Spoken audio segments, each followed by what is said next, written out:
Bonjour à toutes et à tous, j'espère que vous allez bien. On se retrouve pour une nouvelle vidéo. N'hésitez pas à la liker ou à vous abonner en activant la cloche des notifications. Vous pouvez également nous retrouver sur Telegram, le lien est dans la description en bas de la vidéo. Je vais vous donner mon avis concernant Roland-Garros 2022, le tableau féminin. Évidemment, tout le monde l'attend au rendez-vous. Iga Swiatek, numéro 1 mondial, domine tous ses adversaires depuis le début de l'année. Clairement, c'est une pure terrienne. Elle fait très très mal et j'ai encore envie de dire, il y a Iga et les autres. Pas grand chose à dire aujourd'hui. Elle risque de rencontrer Alep au 4e tour. Avant ça, ça semble quand même assez facile pour elle. Je ne vois pas dans le top 10 honnêtement, à part Iga Swiatek, en fait, je vois pas les autres lui poser de problème si ce n'est Maria Sakkari. Sur terre battue, les autres, je les trouve quand même assez faibles. Badoza, pour moi, n'est pas en forme actuellement. Sabalenka, c'est trop irrégulier. Kontaveit n'est pas du tout une joueuse de terre battue. 11 Jabber s'est fait sortir, je suis pas trop surpris. Muguruza également, je l'avais annoncé dans mon VIP, la victoire de Kanepi sur l'Espagnol. Donc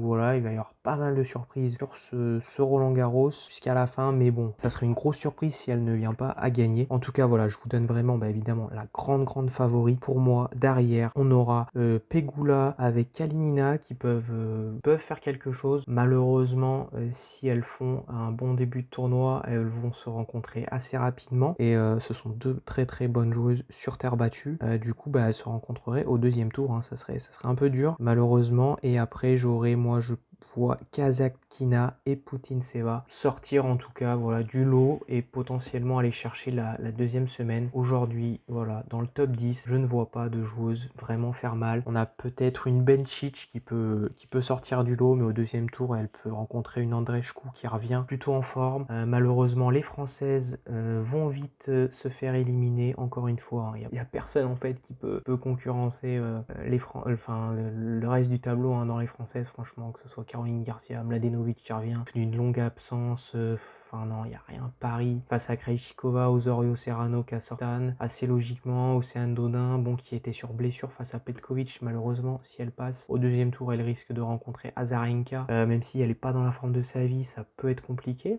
Voilà, après on a des Korigov, voilà, des choses comme ça. Anisimova qui peut peut-être aller peut-être chercher la 2e semaine, mais voilà. Il y a Bencic qui peut potentiellement faire un bon petit Roland-Garros, mais franchement sur les autres joueuses, il y a vraiment pas grand monde là qui m'inspire. Voilà, dans les vraiment voilà, dans les outsiders, je vois bien Kasatkina et Putintseva sortir du lot avec Pegula et Kalinina. Le reste, Samsonova, pourquoi pas. Alep, malheureusement, peut aller sur une 2e semaine, mais elle va vite. Physiquement, elle tiendra pas. Si elle n'arrive pas à gagner facilement ses matchs, elle va se fatiguer. Et à la fin, ça va coûter très cher. Il y a Yuvan qui m'a quand même paru assez solide la semaine dernière. Bon, tournoi du Grand Chelem, c'est une autre histoire. Au 2e tour, elle peut rencontrer Badosa si elle gagne face à la Française Ferro. Logiquement, à voir. Pourquoi pas créer la sensation et sortir la tête de série numéro 3. Voilà, pas mal de choses qui peuvent se passer. En attendant, voilà, le reste, ce sera tous les jours, tous mes pronostics sur mon Telegram,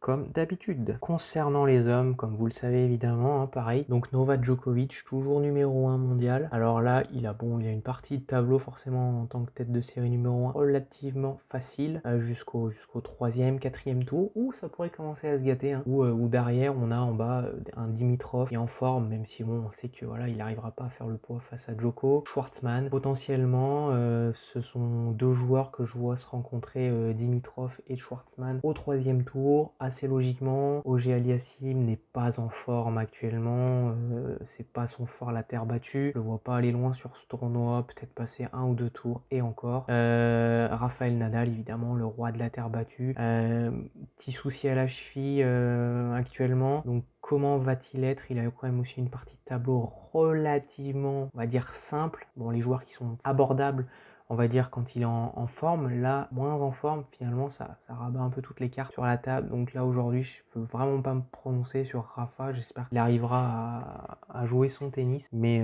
ce ne sera pas facile, hein, vu comment il a dû abandonner sur son dernier match. On risque de voir Zverev et Baez au 2e tour. Assez déçu parce que Baez est un super jeune joueur. J'adore ce joueur, hein. Il est vraiment très solide. Beaucoup disent, hein, que c'est le futur remplaçant de de Diego Schwartzmann. Voilà, c'est vrai qu'il est petit, il est vraiment combatif sur tous les points, il s'arrache, donc pourquoi pas. Après bon, Zverev est pas forcément à l'aise sur terre, donc tout est possible en ce début de tournoi. On sait qu'il va y avoir beaucoup de surprises, peut-être un peu moins chez les hommes, mais voilà. Après, début de saison, voilà, vraiment sur terre battue, le jeune Bolivien Delienne qui est quand même pas mal, plutôt solide. Après, forcément, on attend tous Alcaraz, hein. Le début de l'année, c'est la sensation.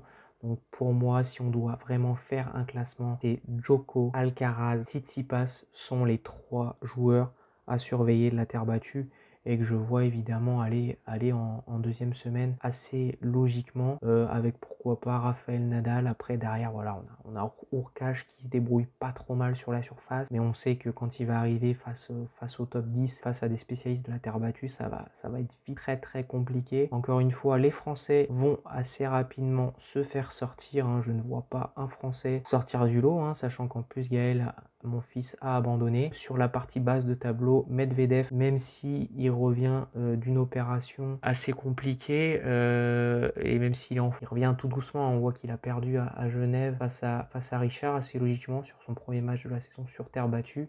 Je pense qu'il voulait se préparer tranquillement. Voilà, il a fait quelques jolis points, mais bon, pas sensationnel. On ne sait pas si c'est donné à fond ou pas. Mais je le vois au moins peut-être, voilà, aller au 3e tour. Mon adversaire le plus compliqué serait Kecmanovic, qui reste très solide. Attention, hein, c'est le type de joueur que je peux voir potentiellement être capable de sortir Medvedev, même s'il aura peut-être Laslo Djere juste avant. Et voilà, les Espagnols, hormis Nadal et puis Alcaraz, je vois pas un Carreno Busta, non, pas du tout en forme, même s'il a un début de tableau assez simple. Donc voilà, 2-3 Italiens. Ouais, on a Musetti qui rencontre directement Tsitsipas, gros match. Voilà, les Cecchinato, ça c'est trop âgé, ça ne fera pas mal du tout. Casper Ruud, je le trouve un peu moins bien en ce moment, même s'il vient de gagner à Genève. Pour moi, c'est trop compliqué parce que ça veut dire qu'il va devoir enchaîner 3 semaines à la suite.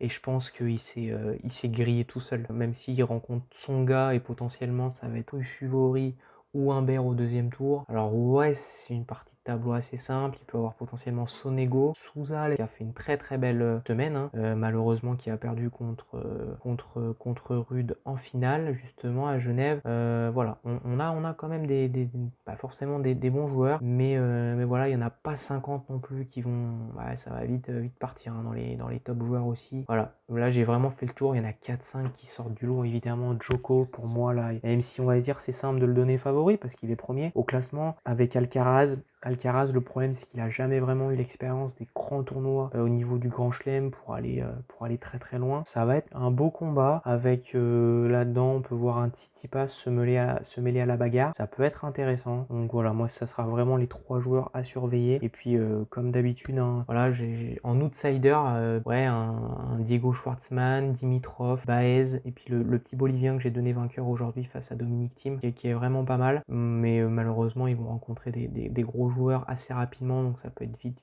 très compliqué pour ces joueurs-là. Le tableau reste ouvert, ça va être un beau tournoi, encore une fois, même si voilà, le tournoi vient juste de commencer, il y a de quoi faire, on va avoir de nombreux matchs, et c'est ça qui est intéressant. Ce Roland-Garros, avec de grosses surprises, je l'ai annoncé déjà aujourd'hui en VIP, et c'est encore le cas déjà en voyant déjà 2 grosses joueuses qui se sont faites éliminer aujourd'hui. Donc une que j'avais annoncée, Jabeur, pas trop surpris, hein, finalement quand on regarde son dernier tournoi. Elle a juste eu beaucoup de chance d'arriver en finale face à Swiatek. Ça reste mon avis. Quand je vois comment elle a réussi à battre Sakkari et Kasatkina, on voyait qu'elle était quand même un peu en perdition.